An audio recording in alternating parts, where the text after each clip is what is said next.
On April 30th, 2026, the S&P 500 closed at a record 7,209.01, and Caterpillar gave the rally a concrete AI infrastructure angle. This was not just software optimism. It was demand for engines, turbines, and power systems showing up in an old economy industrial name. Caterpillar reported first-quarter sales and revenues of $17.4 billion, up 22% from a year earlier, with adjusted profit per share of $5.54. The market cared because data centers need power.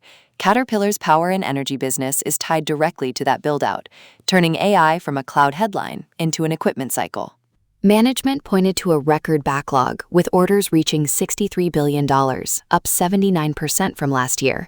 That backlog makes the AI story feel less abstract. It says customers are reserving real equipment for projects that may run well beyond this year. For investors, backlog is better than a slogan. Caterpillar is not a tiny side story. It is one of the biggest pieces of the Dow, and the stock closed up 10% on Thursday. That helped the Dow jump 790 points. The AI infrastructure trade was not hidden inside the NASDAQ. It showed up in old economy index math. The market still punished uncertainty. Meta reported first-quarter revenue of $56.31 billion, up 33%, but raised its 2026 capital spending outlook to $125 billion to $145 billion. That was enough to pressure the stock. Investors want AI growth, but they are no longer giving every spending plan a free pass. That is the new AI test.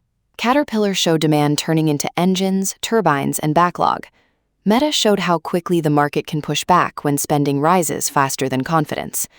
AI is still working as a theme, but the burden of proof has moved from promises to orders. The broader market was strong. The S&P 500 gained 1% to 7,209.01.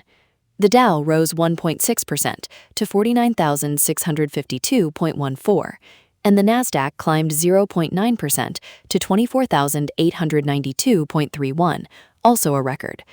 This was a risk-on close, even with energy and policy worries still in the background. Oil tried to interrupt the celebration.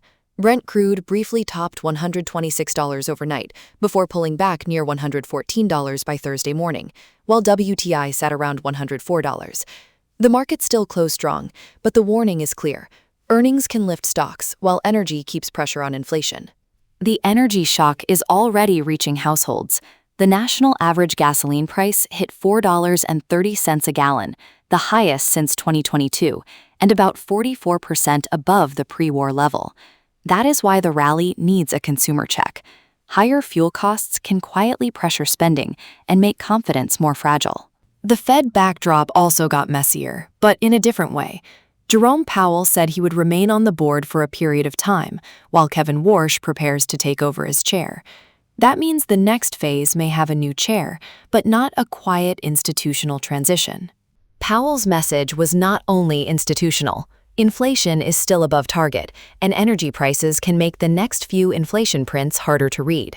If gasoline and diesel keep bleeding into everyday prices, the Fed has less room to move quickly, even if growth starts to cool.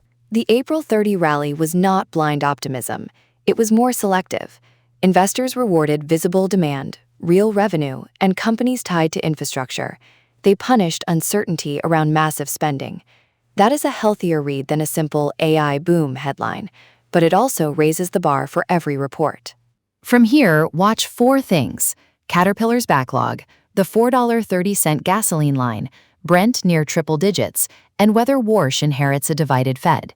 If industrial demand stays firm while energy cools, the record has support. If fuel or policy stress rises again, this rally gets a harder test.